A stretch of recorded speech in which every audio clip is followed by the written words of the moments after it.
নমস্কার, দেখছেন কলকাতা টিভি। আপনাদের সঙ্গে রয়েছি আমি ঋষিকেশ। শুরু করছি নারদ। ভোটার তালিকা সংশোধন চলছে। নির্বাচনের আগে যা হওয়ার কথা, স্বচ্ছতা আর নির্ভুলতার স্বার্থে আজ সেই প্রক্রিয়ায় কি পরিণত হচ্ছে রাজনৈতিক অস্ত্রে।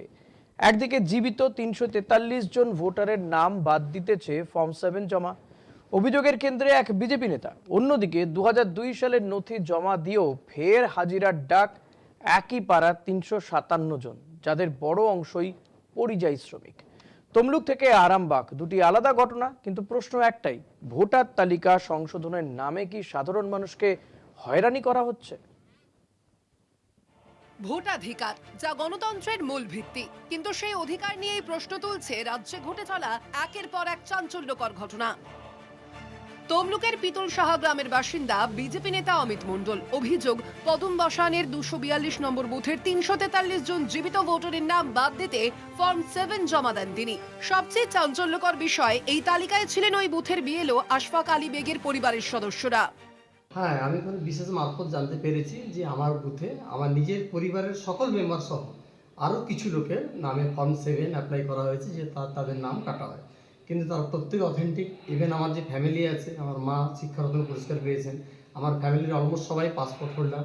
সুতরাং যারা বেঁচে আছেন এবং অথেন্টিক সিটিজেন তারা, তাদের নামে ফর্ম 7 অ্যাপ্লাই করার জন্য আমি একজন যে বিশেষ ব্যক্তি করেছেন এটা, তিনি অন্যায়ভাবেই করেছেন, এটা পরিষ্কার একদম। সেই জন্য আমি তাদের প্রোটেকশনের জন্য এবং নিজের প্রোটেকশনের জন্য আমি থানায় একটা এফআইআর করি। বিএলওর মা শিক্ষারত্ন পুরস্কার প্রাপ্ত শিক্ষিকা আরজুমান লায়লা। বোন ভাই একাধিক আত্মীয়ের নাম জীবিত থাকা সত্ত্বেও বাদ দেওয়ার আবেদন। প্রশাসনের দ্বারস্থ হতেই দায়ের হয় এফআইআর। গ্রেপ্তার হন অভিযুক্ত বিজেপি নেতা। কিন্তু এখানেই শেষ নয়। যে বুথের ৩৪৩ জন ভোটারের নাম কাটার চেষ্টা, সেই বুথ থেকে অভিযুক্তের বাড়ি প্রায় ১২ কিলোমিটার দূরে। তাহলে প্রশ্ন উঠছেই, কিসের ভিত্তিতে এই ফর্ম 7? নির্বাচন দপ্তর ফর্মগুলো বের করেছেন কেন? ফর্ম 7 তো অবজেকশন দেওয়ার জন্য। ওনার মনে হয়েছে কেউ নামের গণ্ডগোল আছে, সেই জন্য উনি অবজেকশন দিয়েছেন। কী কারণে ওনাকে অ্যারেস্ট করা হলো সেটা পুলিশই বলতে পারবেন, এবং আমরা আমাদের অ্যাডভোকেট যারা আছেন ওনারা দেখছেন কী কারণে ওনাকে কী ধারা দিয়েছেন। এখানে নয়, এটা গোটা রাজ্য জুড়ে বিজেপির একটা প্রক্রিয়া শুরু হয়ে গেছে, যে করেই হোক মৃত মানুষদের, যারা জীবিত আছে তাদের নামগুলোকে কেটে মৃত মানুষে পরিণত করতে হবে।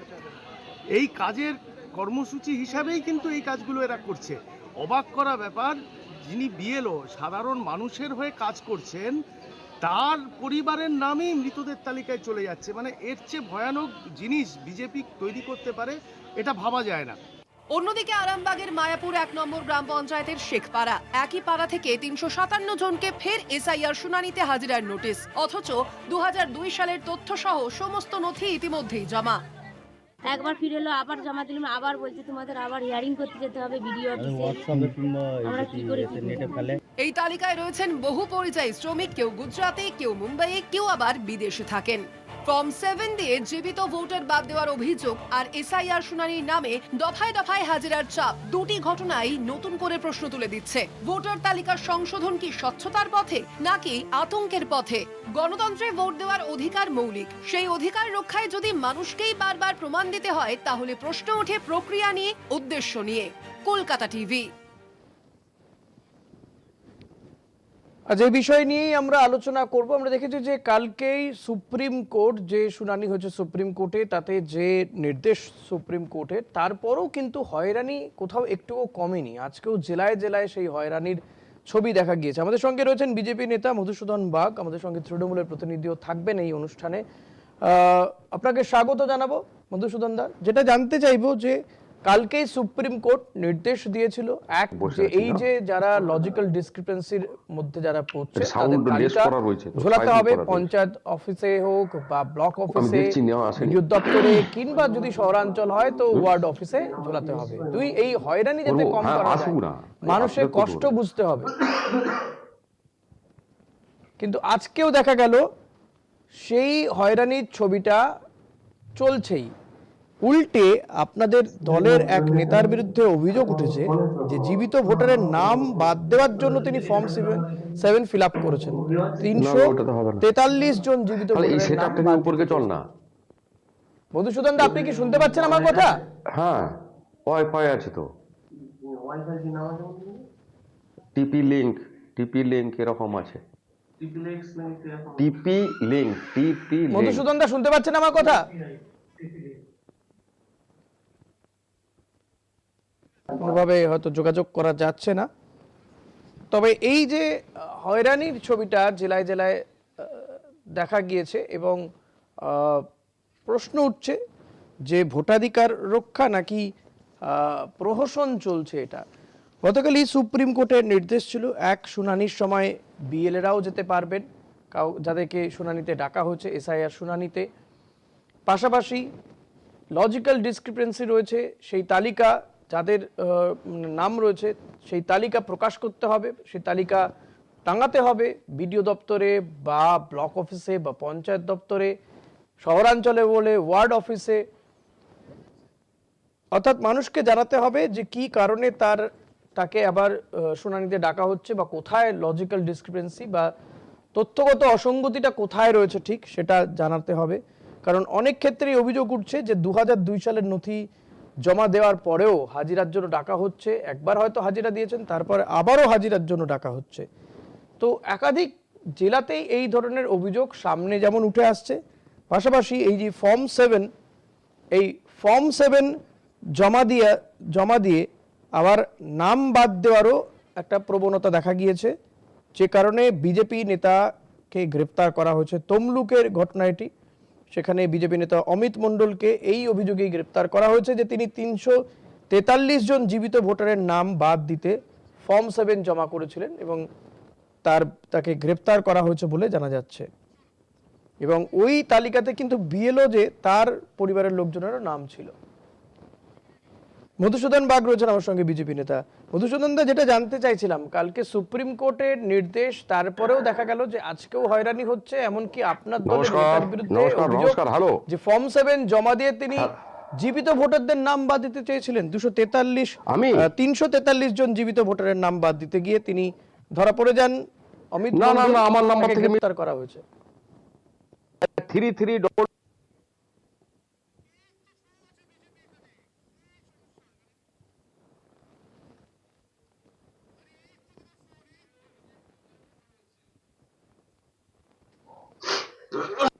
ফোনটা যাচ্ছে।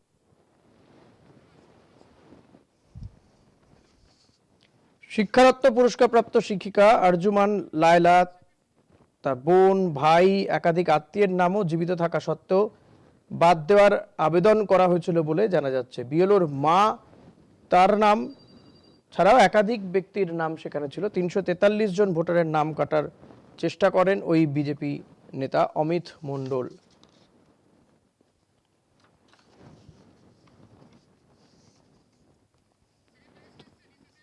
বিভিন্ন জেলাতেই কিন্তু এই ধরনের হয়রানির ছবি দেখা গিয়েছে।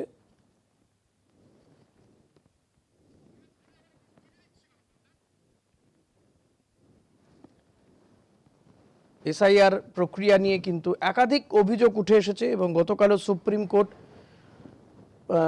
নির্দেশ দিয়েছে, কিন্তু তারপরেও দেখা যাচ্ছে যে জেলায় জেলায় এই শুনানি পর্বে যে চলছে সেই শুনানি পর্ব নিয়েই কিন্তু অভিযোগ রয়েছে মানুষের, যে প্রত্যেক ক্ষেত্রে দেখা যাচ্ছে যে তাদেরকে ডাকা হচ্ছে শুনানির জন্য এবং এমন কিছু তথ্য চাওয়া হচ্ছে বা একই ব্যক্তিকে বারবার করে শুনানির জন্য ডাকা হচ্ছে।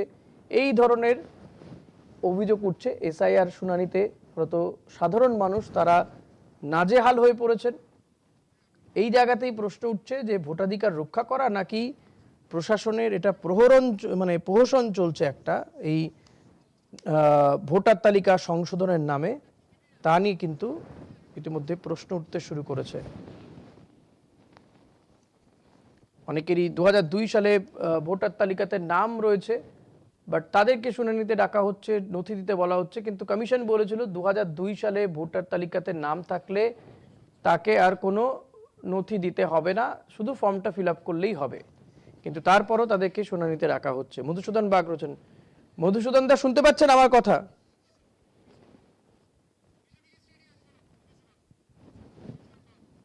মধুসূদন দা, শুনতে পাচ্ছেন আমার কথা?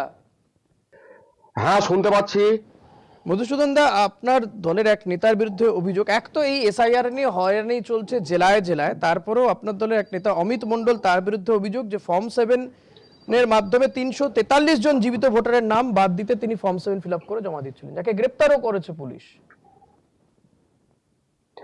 তাহলে তো বিষয়টা ক্লিয়ার হয়ে গেল, স্পষ্ট হয়ে গেল যে অপরাধ করেছে, তাকে পুলিশ ধরেছেন, আইন অনুযায়ী যা ব্যবস্থা নেওয়ার হবে। কথাটা ইকো হচ্ছে।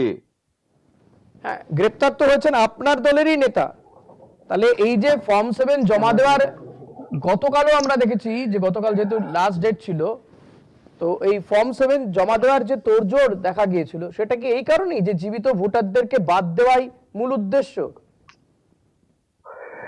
দেখুন, এটা আমরা এমন একটা সময় ইকো হচ্ছে।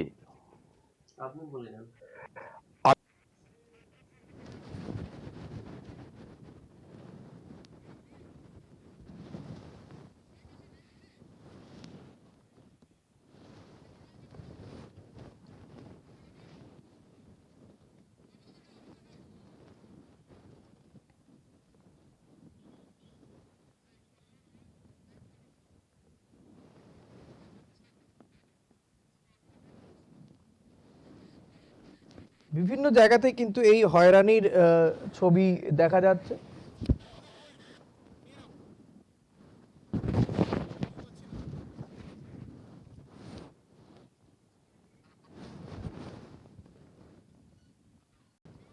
ফিরলাম বিরতির পর, দেখছেন নারদ আপনাদের সঙ্গে আমি ঋষিকেশ। আমাদের সঙ্গে রয়েছেন তৃণমূলের পক্ষ থেকে দেবরূপ বিদ্যা, বিজেপি পক্ষ থেকে মধুসূদন বাগ। আমি মধুসূদন দা, যেটা জানতে চাইছিলাম আপনার কাছ থেকে, যে আপনার দলের বিরুদ্ধে ফর্ম 7 জমা দিয়ে জীবিত ভোটারদের নাম বাদ দেওয়ার অভিযোগ উঠেছে, গ্রেপ্তারও হয়েছে। যা হয়েছে সেটা, যেটা হয়েছে বলছেন, ওটা তো বিচারাধীন বিষয় হয়েছে। অতএব বিচার প্রক্রিয়ার মধ্যে যেটা সাজা হবে, তার যে অন্যায় তিনি করেছেন তার পানিশমেন্ট তিনি ভোগ করবেন। এটা তো ঠিকই হয়েছে। কেউ যদি কোনো অন্যায় কাজ করেন, কোনো অবৈধ কাজ করেন, তাহলে নিশ্চিতভাবেই পুলিশ প্রশাসন ব্যবস্থা গ্রহণ করবেন। অ্যাকশন নিয়েছেন পুলিশ প্রশাসন, এবার মামলা কোর্টে গড়াবে। যার যা রায় দেবেন সেটাকে মাথা পেতে নিতে হবে।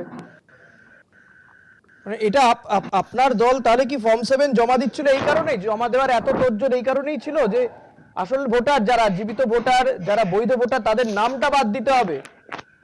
তার মানে তৃণমূল যে অভিযোগ করছিল সেই অভিযোগ সঠিক ছিল?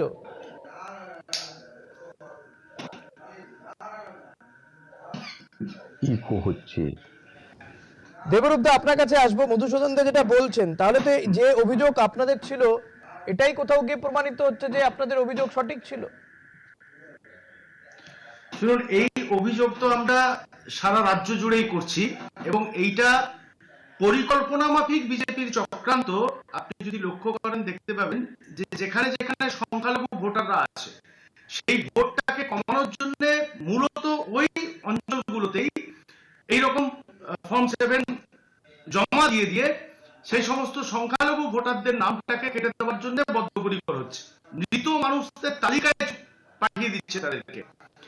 অবাক করা বিষয় এই ঘটনায়, যেটা মানে দেখার মতো বিষয়, জনৈক যিনি অমিত মণ্ডল, যিনি গ্রেপ্তার হয়েছেন, তিনি ওই পৌরসভা এলাকার লোকই নন।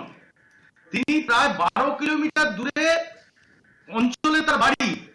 তিনি এসে একটা পৌরসভা ওই বুথের কে মৃত লোক আছে না জেনে, কোনো তথ্য না নিয়ে তিনি কি করলেন, এই মৃত মানুষদের তালিকায় 30 জনের নাম বাতিল করালেন। এবং সবচেয়ে আশ্চর্যের বিষয়, ওই বুথে যিনি বিএলআরও ছিলেন, তারও পরিবারের লোক, ব্যক্তিত্ব মির্জা আসিফ আলী বেগ, তাকে তার নাম সহ তার পরিবারের সমস্ত নাম, তার মা স্কুলের শিক্ষিকা ছিলেন, শিক্ষারত্ন পুরস্কার পেয়েছেন, দীর্ঘদিনের প্রবীণ শিক্ষিকা, প্রায় 75 ঊর্ধ্ব বয়স তার। ব্যক্তিগতভাবে আমি তাকে চিনি, জানি, শ্রদ্ধা করি। তার নামও মৃতদের তালিকায় চলে গেছে। সুতরাং আমাদের নেতা অভিষেক বন্দ্যোপাধ্যায় আজকে সারা রাজ্য জুড়ে যে র্যাম্প তৈরি করে মৃত মানুষরা এখনো যে জীবিত আছে তাদেরকে প্রত্যেকটা মঞ্চে মঞ্চে তুলছে, এইটা তার থেকে একদম পরিষ্কার এই ঘটনার পর থেকে যে বিজেপি কিভাবে চক্রান্ত করে পশ্চিমবাংলার মানুষকে হেয় প্রতিপন্ন করানোর চেষ্টা করছে, পশ্চিমবাংলায় ভোট চুরি করার চেষ্টা করছে। এতদিন তো আমরা বিভিন্ন চোর দেখেছি, এই প্রথম বিজেপি নামক একটা রাজনৈতিক দলকে দেখছি যে ভোট চোর এইভাবে পরিকল্পনা মাফিক ভোটকে চুরি করছে। পশ্চিমবাংলার মানুষ এটা পরিষ্কারভাবে বুঝতে পারছে। পশ্চিমবাংলার মানুষ তার প্রতিবাদে ঠিক একই রকম ভাবে বিভিন্ন জায়গায়, এটা তো শুধু একটা এফআইআর তমলুকের বুকে হয়েছে, এই এফআইআর সংখ্যা আরো বাড়বে দেখবেন, এবং সারা রাজ্য জুড়ে এরকম এফআইআর হবে। কারণ এইভাবে বিজেপি পরিকল্পনা করে, বিশেষত এই অধিকারী পরিবার পরিকল্পনা করেই তারা কিন্তু এইরকম নাম বাদ দেওয়ার চেষ্টা করছে। তার বিরুদ্ধে আজকের এই প্রতিবাদ হচ্ছে। একদমই দেবরূপদা, নিঃসন্দেহে এই যে একটা যেমন ঘটনা, পাশাপাশি পূর্ব মেদিনীপুরেও ঘটনা ঘটেছে, বা জেলায় জেলায় আমরা দেখতে পাচ্ছি এই শুনানিকে নিয়ে মানুষ আলটিমেটলি হয়রানির শিকার হচ্ছেন। অর্থাৎ কোথাও গিয়ে কি এটা প্রহসনে পরিণত হয়ে গিয়েছে এই নির্বাচনী বা ভোটার তালিকা সংশোধনের নাম করে? আমি আপনার কাছে আসবো মধুসূদন দা, যেভাবে মানুষজনকে হয়রানি শিকার হতে হচ্ছে। মধুসূদন দা প্লিজ, আপনি একটু শোয়ের মধ্যে থাকুন। মধুসূদন দা কাইন্ডলি, আপনি যখন শোতে রয়েছেন প্লিজ একটু শোয়ে থাকুন, আপনার অন্য ফোনগুলো বন্ধ করুন, নাহলে আপনাকে ধন্যবাদ জানাচ্ছি। দুঃখিত আমি করব। মধুসূদন দাকে ধন্যবাদ জানালাম আমি, প্লিজ।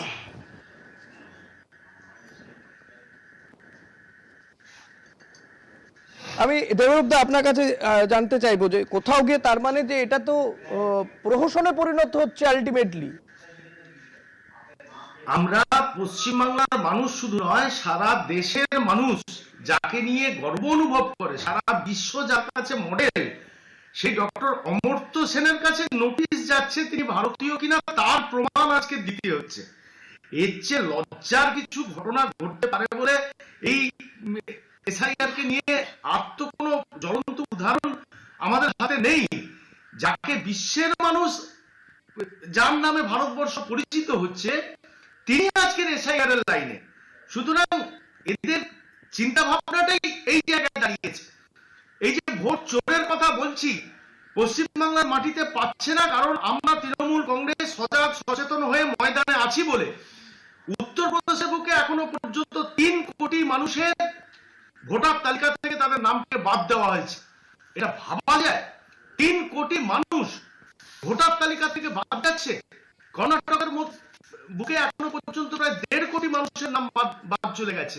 সুতরাং এই গোটা প্রক্রিয়াটাকে, যেখানে ওদের সরকার আছে, মূলত সেই জায়গাতে এরা প্রহসনে পরিণত করেছে। পশ্চিমবাংলাতেও সেই প্রহসন করার চেষ্টা করছিল, কিন্তু আমরা তৃণমূল কংগ্রেসের সমস্ত বুথ স্তরের কর্মীরা সজাগ সচেতন হয়ে মানুষের সঙ্গে থেকে আমরা আহ্বান জানিয়েছি যে একজনেরও সঠিক যারা ভোটার তাদের যেন নাম বাদ না যায়।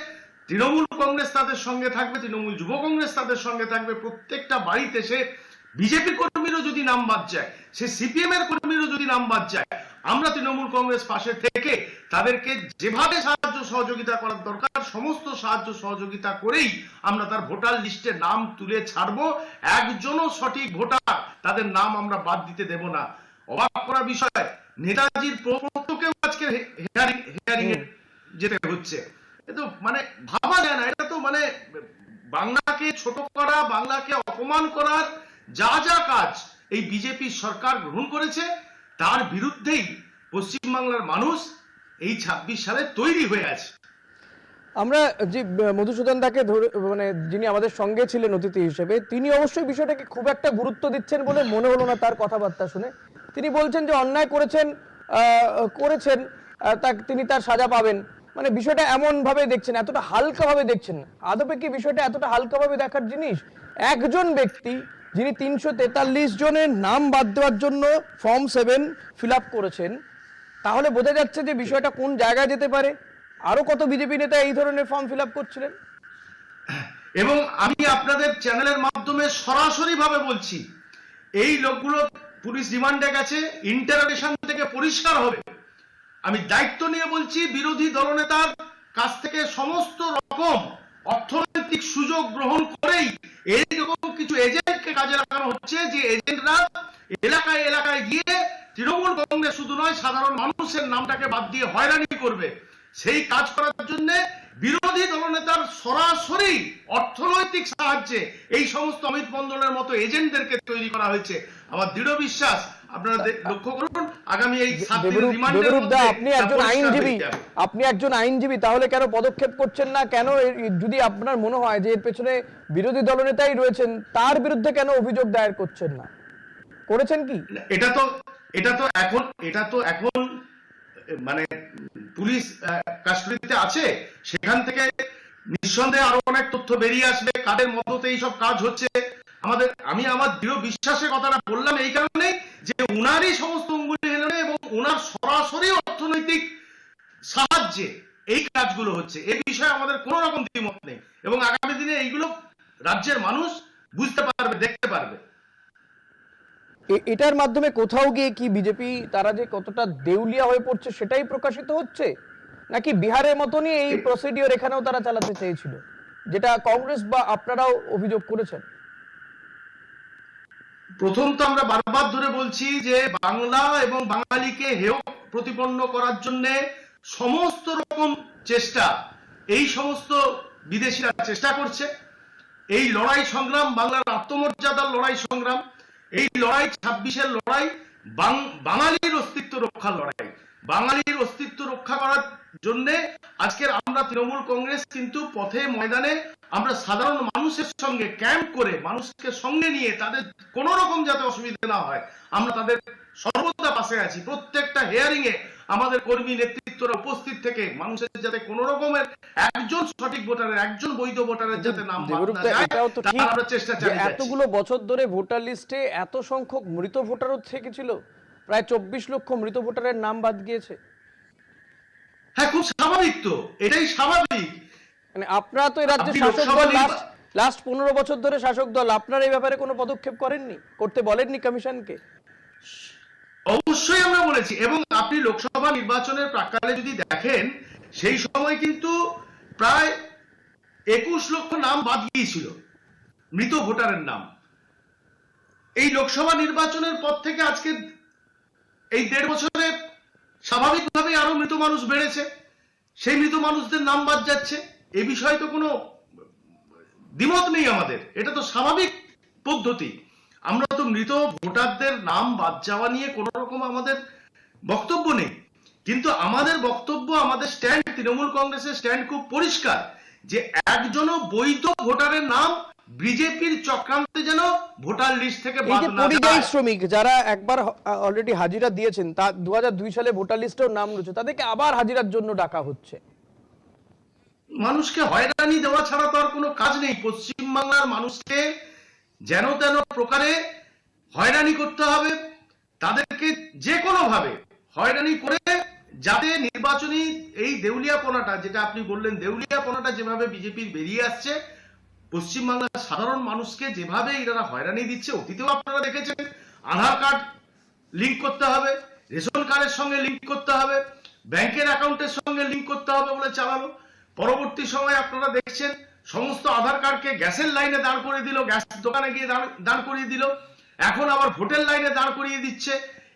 টাকা তোলার নাম করে দেখেছিলেন নোটবন্দি করে কিভাবে ব্যাংকে দেখা যাচ্ছে এই হয়রানির শেষ কোথায়, আমরাও সেদিকে নজর রেখেছি এবং সুপ্রিম কোর্টের নির্দেশের পরে একটা দিন কেটে গিয়েছে। আগামী দিনে কমিশন নতুন কোনো সিদ্ধান্ত নেয় কিনা সেদিকে আমাদের নজর থাকবে। আপাতত অনেক ধন্যবাদ আপনাকে। আমাদের সঙ্গে ছিলেন দেবরূপ মিদ্যা তৃণমূল কংগ্রেসের পক্ষ থেকে, মধুসূদন বাগ ছিলেন। আপনাদের দুজনকে ধন্যবাদ জানাবো। নারদ নাওদাজ এখানেই শেষ করছি। দেখতে থাকুন কলকাতা টিভি রাত 3-7 দিন।